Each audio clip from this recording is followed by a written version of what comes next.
లింగాల Guntur contested ZPTC అభ్యర్థి మరియు బల్లెగూడెం వాసులు పోరెడ్డి మల్లెడ్డి గారిని సంఘ తరఫున వేదికపై రాష్ట్రంగా కోరుతున్నాం. నెక్స్ట్ జెడ్పీటీసీ లింగాల గంటూరు గురు వంశరెడ్డి గారిని వేదికపై రావాల్సిందిగా కోరుతున్నాం. నెక్స్ట్ ఎంపీ కిట్ట జయశ్రీ రెడ్డి గారిని వేదికపై రావాల్సిందిగా కోరుతున్నాం.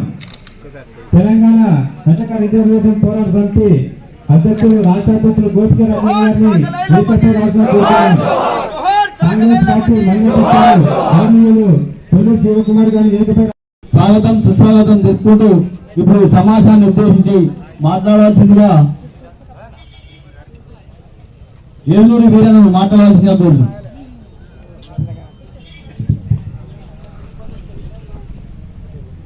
చాకలి ఎల్లమ్మ 39వ వర్ధంతి కార్యక్రమానికి ముఖ్య అతిథిగా వచ్చేసినటువంటి గౌరవనీయులు పెద్దలు మన స్థానిక ఎమ్మెల్యే కడియం శ్రీహరి గారికి, మండల అధ్యక్షులు దీకొండ రాజు గారికి, కుల పెద్ద మనిషి ఏదులూరు వీరయ్య గారికి, సభా వేదికపై ఉన్నటువంటి పెద్దలందరికీ, సభా ముందు ఉన్నవారికి, పత్రికా విలేకరులకు పేరు పేరున ప్రతి ఒక్కరికి స్వాగతం సుస్వాగతం. ఈరోజు చిట్యాల ఐలమ్మ గారి ధీర వనితగా ఆ రోజు ఇదే విధంగా మా వేరే గ్రామాలలో కూడా కొన్ని స్థలాలు ఉన్నాయి సార్. కమ్యూనిటీ వాళ్ళ కోసానికి నెల్లూరులో కూడా స్థలం ఉంది సార్, 1000 గజాలు. తర్వాత పెద్ద ఊరైనటువంటి కుందారంలో కూడా ఉంది సార్. మీరు దయచేసి మళ్ళా ఉన్న గ్రామాలలో 2-3 కమ్యూనిటీలు ఏర్పాటు చేయాలని కోరుకుంటున్నాం సార్. ఈ అవకాశం ఇచ్చిన ధన్యవాదాలు తెలుపుకుంటూ మన ముఖ్య అతిథి గౌరవనీయులు ఎమ్మెల్యే గారు కడియం శ్రీహరి సార్ గారు మాట్లాడాల్సిన కోరుతున్నాం. రజకులు నాకు ఏ గ్రామంలో కూడా నాకు కనిపించలేదు. ఇప్పుడు మన రాజు ఇంటి పేరు దీకొండ, మా ఊళ్ళో కూడా దీకొండలో ఉన్నారు. 50 ఇళ్ళు ఉంటాయి మా ఊళ్ళో, చాలా పెద్ద సంఖ్య, 200 ఓట్లు ఉంటాయి. అక్కడ కూడా ఎవరికి ఎకరము అరెకరము కంటే ఎక్కువ భూమి లేదు. రజకులందరూ వృత్తి మీదనే, ఇప్పటికీ వృత్తి మీదనే ఆధారపడి బ్రతుకుతున్నారు, వేరే ఏమీ చేసుకునే ఉపాధి అవకాశాలు లేక. కాబట్టి నేను మీ అందరితో కోరేది ఒక్కటే, తప్పకుండా మీ పోరాటానికి నా మద్దతు ఉంటుంది, నా పూర్తి సహాయ సహకారాలు ఉంటాయి. కానీ నేను మీ అందరికీ విజ్ఞప్తి చేసేది ఏంటంటే, పిల్లలందరినీ చదివించుకోవాలి. ఎన్ని కష్టాలు వచ్చినా పిల్లల్ని మాత్రం చదివించుకోవాలి. ఆనాడు గుడ్డి రోజులలో ఎవరూ కూడా చాలామంది చదువుకోక ఆ కూలి పైన ఆధారపడి ఉండడం వల్ల ఎక్కడున్న వాళ్ళం అక్కడే ఉన్నాం. నేను ఒక పేద కుటుంబంలో పుట్టి చదువుకున్నా కాబట్టి ఈరోజు మీ ముందు నిలబడి నేను మాట్లాడగలుగుతున్నాను. ఆ రకంగా మీ పిల్లలు కూడా చదువుకుంటే ఎవరో ఒకటి దాంట్లో నుంచి ఆడుముత్యం లెక్క రావచ్చు, బ్రహ్మాండంగా ఒక ఇంజనీర్ కావచ్చు, ఒక డాక్టర్ కావచ్చు, ఇంకా మంచి పెద్ద పెద్ద ఉద్యోగాలు చేసే అవకాశాలు కూడా ఉంటాయి. కాబట్టి పిల్లలను మాత్రం తప్పకుండా చదివించాలి. కష్టమైనా పర్వాలేదు, అప్పుల పాలైనా పర్వాలేదు, పిల్లలు మాత్రం మంచిగా చదివించుకోవాలని చెప్పి నేను మీ అందరికీ కూడా కోరుతున్నాను. ప్రభుత్వం కూడా పెద్ద ఎత్తున గురుకుల పాఠశాలను ఏర్పాటు చేసింది. ఆ గురుకుల పాఠశాలలో పిల్లలను పంపించండి. అక్కడే హాస్టల్స్ కూడా ఉన్నాయి. ఏ రకమైన ఖర్చు లేకుండా ప్రభుత్వమే అన్ని ఖర్చులు భరించి పిల్లలకు నాణ్యమైన విద్య అందించే ప్రయత్నం చేస్తున్నారు. దాన్ని కూడా ఉపయోగించుకోవాల్సిందిగా నేను మీ అందరూ కూడా కోరుతూ, అత్యంత వెనుకబడిన, ఆర్థికంగా సామాజికంగా అత్యంత వెనుకబడిన రజక సామాజిక వర్గానికి, రజక కులానికి ఎల్లప్పుడూ నా సహకారం ఉంటుంది, నా సహాయం ఉంటుంది అని చెప్పి ఈ సందర్భంగా సవినయంగా తెలియజేసుకుంటూ మీ అందరి దగ్గర సెలవు తీసుకుంటున్నాను. అందరికీ నమస్కారం. చాకలి ఐలమ్మ అమరాయణ, చాకలి ఐలమ్మ 39వ వర్ధంతి సందర్భంగా లింగాల గణపురం మండల కేంద్రంలో వర్ధంతి కార్యక్రమాన్ని నిర్వహించుకుంటున్న సందర్భంగా ఏర్పాటు చేసిన ఈ సమావేశానికి అధ్యక్షత వహిస్తున్న మండల రజక సంఘం అధ్యక్షులు సోదరులు రాజు గారు, గ్రామ శాఖ అధ్యక్షులు పెద్దలు ఏనునూరి వీరన్న గారు, వేదికపై ఉన్న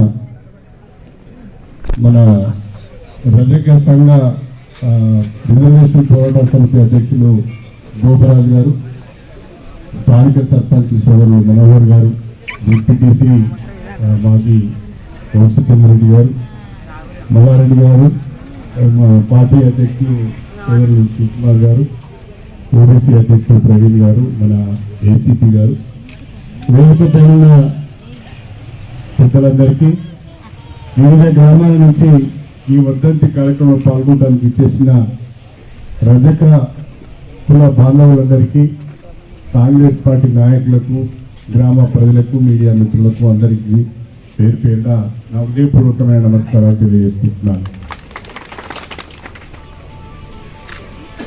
తెలుగులోనే వీరనారి చాకలి ఐలమ్మ ఉంది.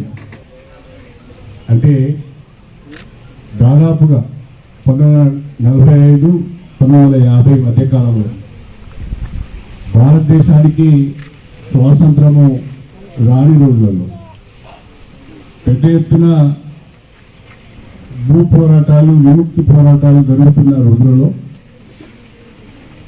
పాలకుర్తి మండలంలో విష్ణూరు గ్రామంలో తన భర్త, తన కుమారులతో కలిసి తన భూమిని దక్కించుకోవడానికి, తన పంటను కాపాడుకోవడానికి చాకలి ఐలమ్మ ఎంతో సాహసంతో అక్కడున్న దొర విష్ణూరు రామచంద్రారెడ్డి గారికి వ్యతిరేకంగా పోరాటం చేసిన చరిత్ర ఆమెది. ఆ రోజులలో ఒక భూస్వామికి వ్యతిరేకంగా మాట్లాడాలన్నా, ఒక భూస్వామికి వ్యతిరేకంగా తిరుగుబాటు చేయాలన్నా ప్రాణం మీదకి తెచ్చుకున్నట్టే. అయినా ప్రాణాలకు తెగించి సంఘాన్ని కూడగట్టుకొని, సంఘం అంటే ఆ రోజులలో కమ్యూనిస్ట్ పార్టీని సంఘం అని చెప్పేది. ఆ రోజులలో సంఘాన్ని అంతా కూడగట్టుకొని, కుమారులను కూడగట్టుకొని, భర్తను పట్టుకొని తన పంట కోతకు వచ్చిన సమయంలో ఆ పంటను అక్కడున్న భూస్వామి సంబంధించిన మనుషులు కోసుకొని తీసుకువెళ్ళాలనే ప్రయత్నం చేసినప్పుడు తాను అడ్డుపడి తన పంటను తాను కోసుకొని ఇంటికి తీసుకొచ్చుకున్న 39వ వర్ధంతి సందర్భంగా ఏర్పాటు చేసిన ఈ కార్యక్రమానికి అధ్యక్షత వహించిన బీకొండ రాజన్న గారికి, అలాగే ఈ కార్యక్రమానికి ముఖ్య అతిథిగా విచ్చేసినటువంటి మాజీ మంత్రివర్యులు పెద్దలు గౌరవనీయులు కడియం సిఆర్ సార్ గారికి, ఇక్కడికి విచ్చేసినటువంటి రజక కుల బంధువులందరికీ, మిగతా బీసీ సోదరులందరికీ పేరు పేరున ధన్యవాదాలు, నమస్కారాలు తెలియజేస్తున్నాను.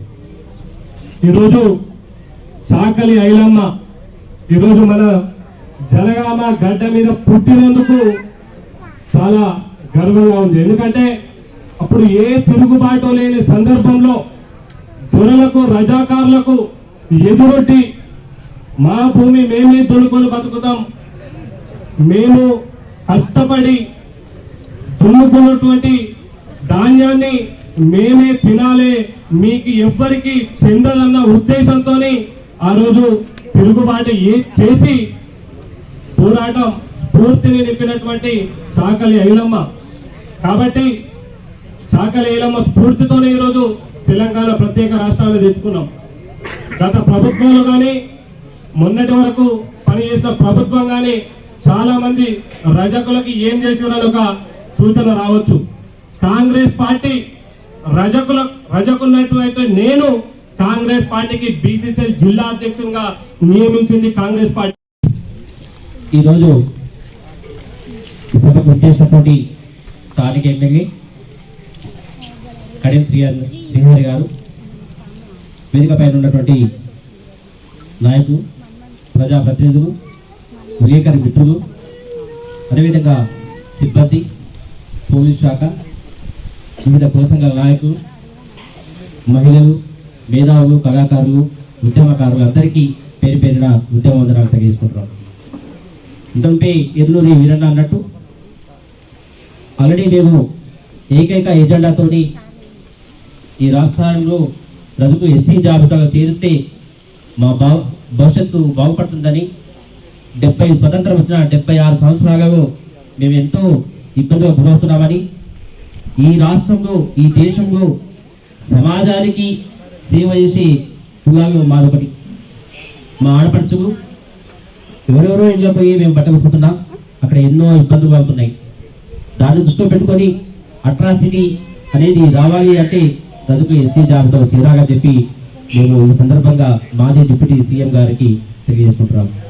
వారికి చాలా అనుభవస్తులు, వారికి అన్ని విషయాలు తెలిసిన వారు, అపర మేధావి. కాబట్టి ఈ రాష్ట్రంలో అపర మేధావులు తనొకరు, రాజకీయ మేధావి. కాబట్టి మా వీరన్ అన్నట్టు సీఎం గారికి రేవంత్ రెడ్డి గారిని కలిసాం. 2016 డిసెంబర్ 26 తారీఖున అసెంబ్లీ సాక్షిగా సీఎం కేసీఆర్ ఉన్నప్పుడు, మరి మధుసూదనాచారి స్పీకర్గా ఉన్నప్పుడు ఆ రోజు ఆయన మాట్లాడడం జరిగింది. టీడీపీ ఎమ్మెల్యేగా, కొడంగల్ నియోజకవర్గ ఎమ్మెల్యేగా, నేను కూడా కొడంగల్ నివాసిని. మరి ఆ రికార్డు కూడా మేము చెప్పడం జరిగింది, చూపించడం కూడా జరిగింది సీఎం గారికి. ఒక్కసారి అన్నగారు ఆ విషయాన్ని వారి దృష్టికి తీసుకువెళ్ళి రజకుని ఎస్సీ జాబితా తీరిస్తే మేమంతా యావత్తు తెలంగాణలో ఉన్నటువంటి రజక మంత్రము మరి కడియం శ్రీ అన్నగారికి రుణపడి ఉంటామని చెప్పి సందర్భంగా తెలియజేస్తున్నాం. అన్నగారు చేసినటువంటి అద్భుతమైనటువంటి కార్యక్రమాలు లింగాయ గన్పూరు కమ్యూనిటీ హాల్ ఒకటి. వారు జనగాం జిల్లాలో జిల్లా కేంద్రంలో మీటింగ్ ఏర్పాటు చేసినప్పుడు నేను లింగాయ గన్పూర్తో కాదు, అన్ని ఇక్కడ ఉన్నటువంటి 3 మండల్స్కి 4 మండల్స్కి నేను మరి నిధులు కేటాయించి కమ్యూనిటీ హాల్స్ కట్టిస్తాను అని చెప్పి, ఆత్మగౌరవ భవనాలు కట్టిస్తాను, ఒక మండలం కాదు అని చెప్పి చెప్పడం కూడా జరిగింది. దానికి అందరి సపోర్ట్ కూడా ఇవ్వడం జరిగింది. కాబట్టి ఈ సందర్భంగా అవునవును, కాబట్టి కడియం శ్రీనివాస అన్న గారికి ఈ సందర్భంగా శుభాకాంక్షలు ధన్యవాదాలు తెలియజేసుకుంటున్నాం. ముఖ్యంగా మరి రజకు కమ్యూనిటీ హాల్స్ లేక ఎంతో ఇబ్బంది పడుతున్నారనే ఈ విషయాన్ని గమనించి వారు ఇవ్వడం అనేది చాలా శుభసూచకం.